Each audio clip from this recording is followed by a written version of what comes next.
Sa ating pong linya ngayon, si Police Colonel Timar Jomyo Alam, ang Provincial Director po ng Negros Oriental Police.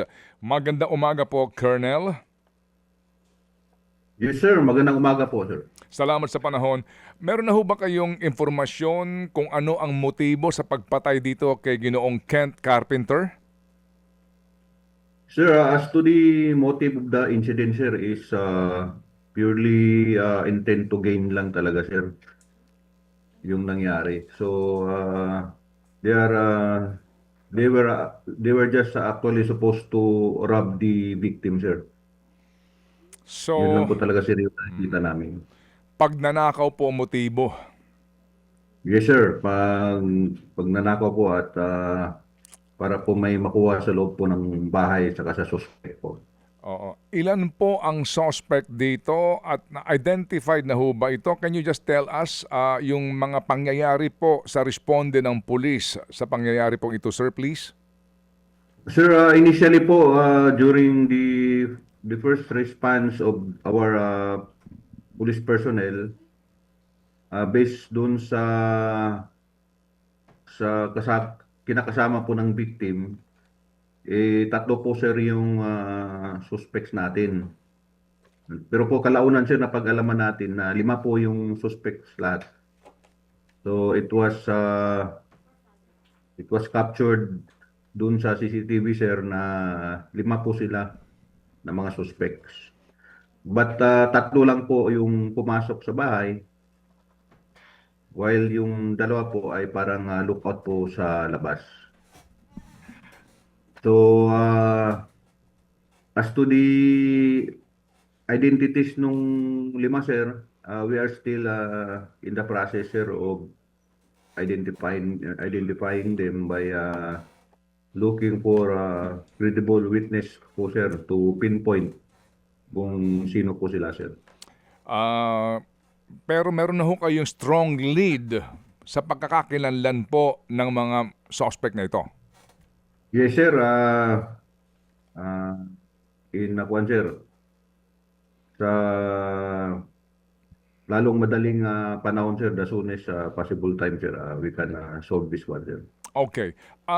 But so far, sir, meron na pong CCTV cameras, mga kuha po dito at kita ho ba yung mga mukha ng may gawa ng krimen at ang kanilang getaway vehicle?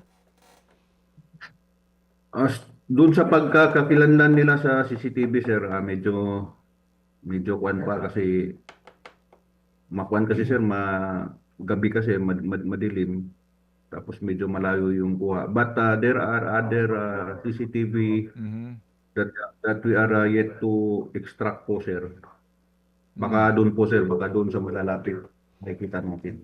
Opo. Can you describe yung pong komunidad, yung barangay kung saan nakatira itong si Ginoong Kent Carpenter? Ano ho ba ang record ng barangay na yun? Meron ho bang ganitong mga sitwasyon ng mga pagpasok sa mga bahay, pagnanakaw o krimen? Sir, doon sa tinitirhan nila ay parang open siya na subdivision, sir, eh. Parang kanya-kanya yung nagbabahay po doon, sir, parang kanya-kanya silang bili doon sa isang parang isang buong lote. Pero they were subdivided, sir, accordingly. But hindi siya gated, hindi rin siya katulad ng mga ibang subdivisions talaga na talagang regulated siya. Parang kanya-kanya po silang bakod, sir, sa kanila, sa kabahayan nila. Opo, pero ano po ang report ng inyong local precinct na pinakamalapit sa lugar? Ano ho ba doon? Madalas ang krimen? Hindi naman po, sir. Sa totoo lang, sir, medyo tahimik yung lugar.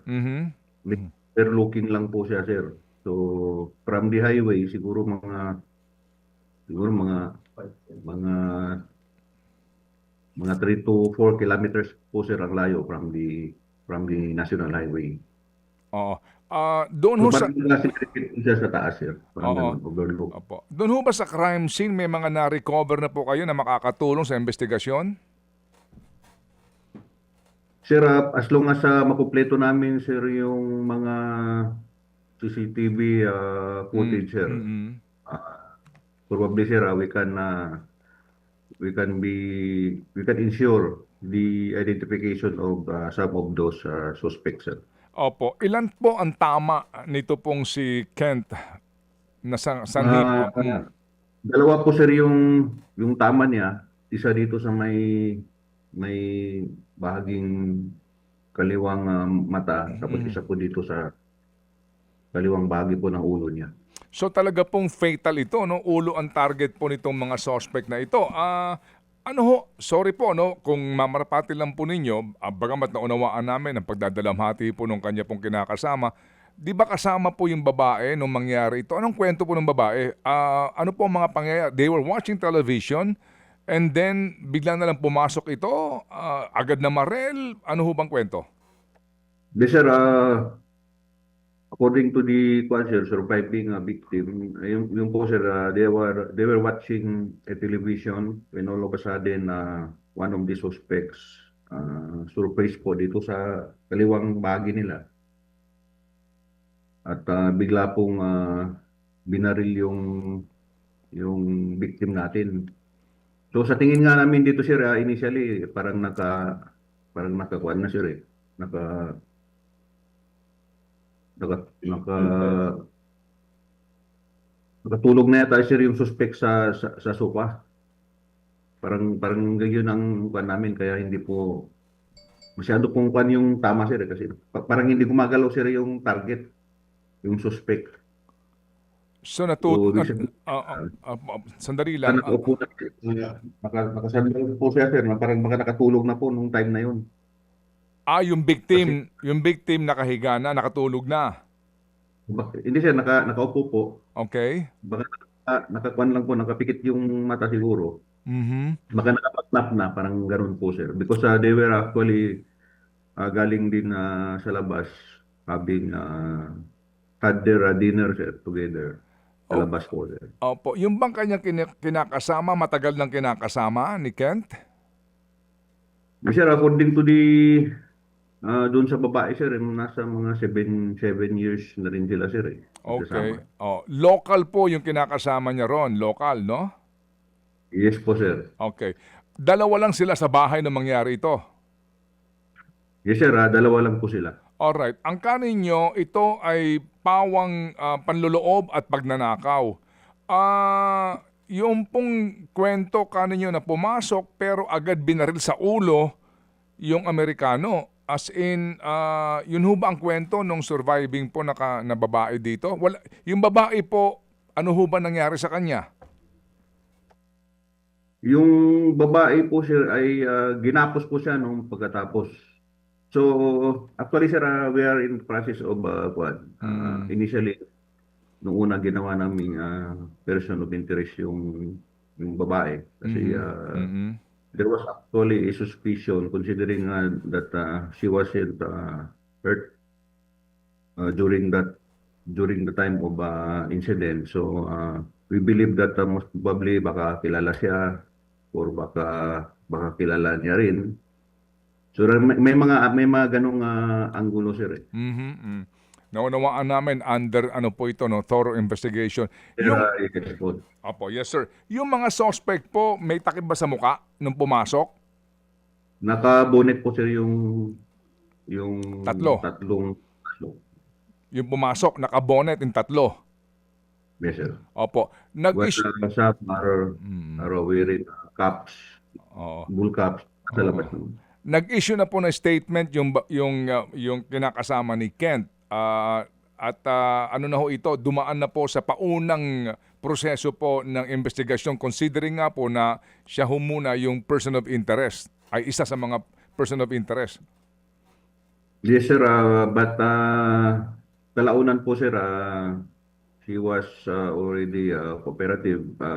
Probably, sir, she was just shocked, baka po nabigla pa. Kasi nga po, nakita yung pagbaril po, eh. Opo. Yun ho bang ginamit na barel na identify na? True and true ho ba ito? O naiwan po yung slug? There was one bullet sir na nag-through and through. Mhm. Samantalang yung isa ay hindi po siya lumabas. Mm. But initially sir, based doon sa bullet na or slug na na-recover, it was found out to be a caliber 45 po. Ah. Caliber 45. Ngayon, ano ang nawala? Ano ang ninakaw sa bahay? Sir, according sa surviving victim natin sir, uh, meron pong cash na more or less 50,000 pesos. Mhm. Tapos meron ding laptop sir. Tapos sir, backpack po sir. Mhm.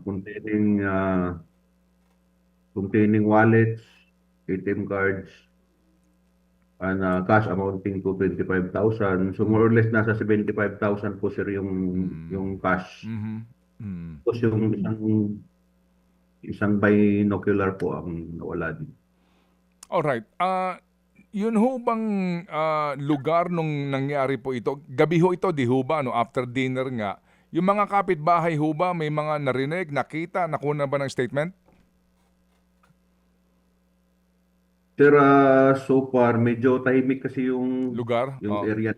Oo. So although we have been exerting our best efforts Mm. to produce some eyewitness kahit lang doon sa mga neighboring Mm. houses nila. Okay. But as of now sir, wala pa pong nakikipag operate sa atin doon. Opo, Kasi opo. nga sir, parang kanya-kanya kasi lang Opo. kwan doon sir, parang Opo. kanya-kanya sila. Opo, opo. Ilang taon na ba dyan sa Sibulan daw itong si Kent?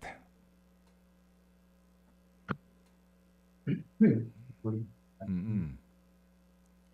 Since 1975 yata sir. Ah.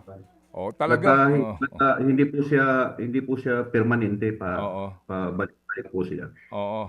Opo. Sir, meron ho bang recent na ipinaglalaban si Kent dyan o mga environmentalist sa lugar na maaari pong mga pinag-aaralan niya ng mga lugar po na posibleng dinidevelop, ninuman po at nagiging sagabal po halimbawa itong si Kent sa negosyo ho na may kaugnayan sa kalikasan? So far sir, medyo yung insidente po medyo malayo po sa ganun na kuan po sir. But Okay. although he was very active as sa marine biodiversity or biology like sa Apo Island dito, but nevertheless sir, yung nakikita namin ditong angulo is far from that mga bagay na yan sir. But although sir, we are not closing any possibilities. Okay. Pero No. meron diyang issue ng environment sa Apo Island. Wala naman po sir, wala naman Mm. po, wala naman.